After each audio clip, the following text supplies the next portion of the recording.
जहान के कमीनों, हकीमों बल्कि बेवजूदों को चुन लिया कि मौजूदों को नेस्त करे, ताकि कोई बशर खुदा के हुजूर में फख्र न कर सके। लेकिन तुम खुदा की तरफ से मसीह यीशु में हो, जिसे उसने हमारे लिए हिकमत, रास्तबाजी, पाकीज़गी और मुखलिसी ठहराया, ताकि जैसा लिखा है कि अगर कोई फख्र करना चाहे तो खुदावंद पर। आप में से कोई ऐसा शख्स जिसको जिंदगी में कभी ऐसा मौका मिला हो कि उसको फख्र से कोई बात कहने का शर्फ हासिल हुआ, या ऐसा कोई वाकया जो वो फख्र के साथ बता सकता है उसके खानदान में, उसके रिश्तेदारों में, उसकी कलीसिया में, कि वो फख्र के साथ भी बात शेयर कर सकता है? किया है आप लोगों ने? आज का मेरा टॉपिक फख्र है, और उसके बाद मेरा दूसरा टॉपिक है खुदा को जानना और समझना। यह का हवाला अभी हमने आपके सामने स्टडी किया कि कोई इंसान अपनी अकल पर और अपनी ताकत पर और अपने माल पर फख्र ना करे।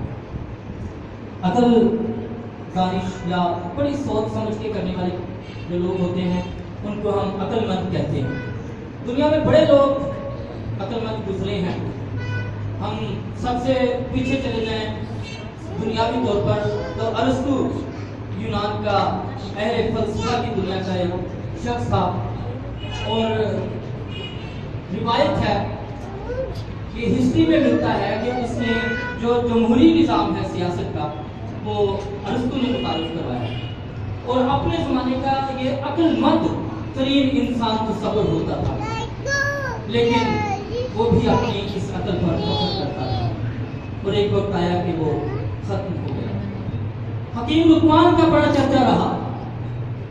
हकीम लुकमान के बारे में मशहूर था कि मौत के अलावा वो हर चीज का इलाज कर सकता है, लेकिन एक वक्त आया कि वो भी इस दुनिया से गुजर गया और अपना इल्म, अपनी अकल अपने साथ ही ले गया। बाइबल में आए तो सुलेमान के मुतालिक लिखा है कि तमाम रूए जमीन पर उस जैसा अक्लमंद इंसान नहीं था, और जनूबी अरब की मलका सबा बाइबल में लिखा है, रवायात में उसका नाम बिल्किस लिखा हुआ है, जो मसाले और इत्रियात की ताजर थी, और वो अपने आप को बड़ी अक्लमंद समझती थी।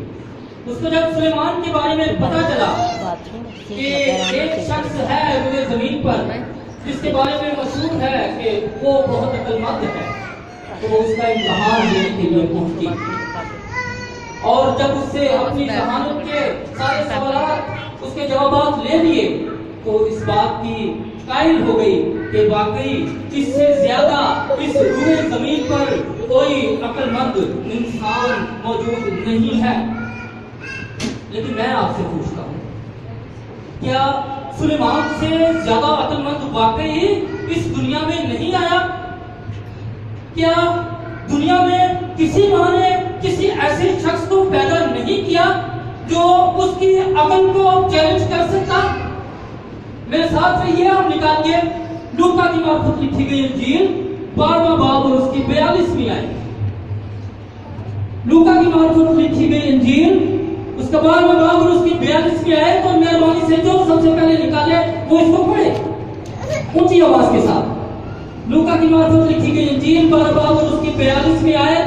हमें पता चलेगा कि क्या कोई सुलेमान से ज्यादा अक्लमंदी इस दुनिया में आया था? जी, लूका 12:42।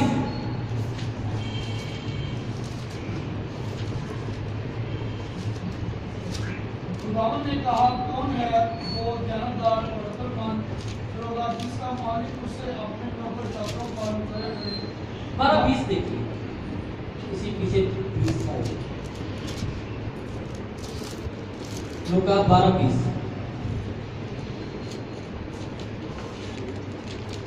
मगर खुदा ने उससे कहा, ऐ नादान, इसी रात तेरी जान तुझसे तलब कर ली और जो कुछ तूने प्यार किया है वो किसका है? 12:42 जरा पूरी भेजिए मगर लूका 42 दाऊद ने कहा कौन है वो ध्यानदार? खुदावंद ने कहा कौन है वो जानकार और अक्लमंद होगा जिसका मालिक उसे अपने नौकर चाकरों पर मुकर्रर करे कि हर एक की खुराक वक्त पर बांट दिया गए। मुबारक है वो नौकर जिसका मालिक आमद उसको ऐसे ही करके पाए।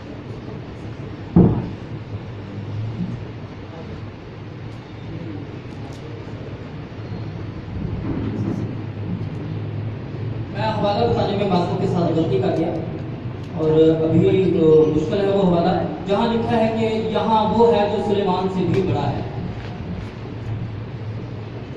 यहाँ वो है जो सुलेमान से भी बड़ा है। लूका की इंजील में मैं हवाला इस वक्त मुझे याद नहीं आ रहा, लेकिन यही हवाला था, शायद कोई बात का चीज हो गई, इसलिए मैं माजूम चाहता हूँ। सुलेमान से भी अक्लमंद होने का एक शख्सियत दावा करती है और वो हमारा खुदावंद यीशु अल मसीह है, जिसने कहा कि यहाँ वो है जो सुलेमान से भी बड़ा है।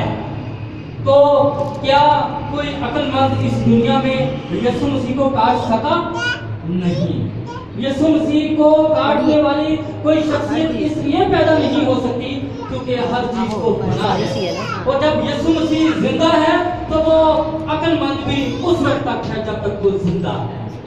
दूसरी बात जो यिर्मयाह नबी कहता है कि कोई ताकतवर अपनी ताकत पर फख्र न करे।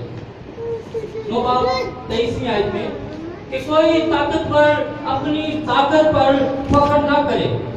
ताकत मैं 3 किस्म की काउंट करवाना चाहूंगा। एक होता है जिस्म की ताकत, एक होता है इख्तियार की ताकत और एक होती है हुस्न की ताकत। सबसे पहले जिस्मानी ताकत का हम देखते हैं। पुराने सूरमा जो होते थे वो अपनी ताकत पर बहुत ज्यादा फख्र करते थे। हम मिसाल के तौर पर जाति जूलियस को देख लेते हैं और पहला स्यामुएल उसके 17 बाब और उसकी 4 आयत के मुताबिक इसका 3 मीटर से भी ज्यादा लंबा कद था और ये 40 दिन तक बनी इसराइल को ललकारता रहा और बनी इसराइल में से कोई उसका मुकाबला करने की जुर्रत नहीं कर पा रहा था।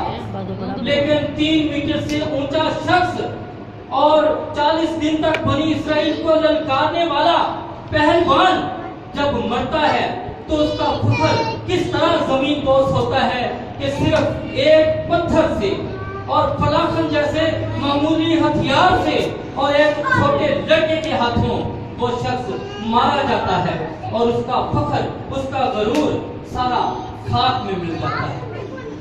हम रेसलिंग अक्सर देखते हैं। रेसलिंग में एक पहलवान रिंग में आकर दूसरे पहलवान को ललकारता है, उसको जान से मार देने की धमकी देता है कि आज का मुकाबला तेरे साथ मेरा आखिरी मुकाबला होगा। आज के बाद मैं तुझे इस काबिल नहीं छोड़ूंगा कि तू कोई और मुकाबला कर सके, तेरी हड्डी पसली को मैं तोड़ दूंगा। एडी ग्रोरे नाम का एक पहलवान था, वो रिंग में ही मुकाबला करते हुए ही दिल का अटैक हुआ और वो मर गया। ओम ब्रायन नाम का पहलवान था, इंडिया के ग्रेट काली के हाथों मारा गया। उनका फख्र, उनका गरूर कहाँ गया? जो ताकत वो मेडिसिन से हासिल कर रहे होते हैं उस पर वो गरूर कर रहे होते हैं।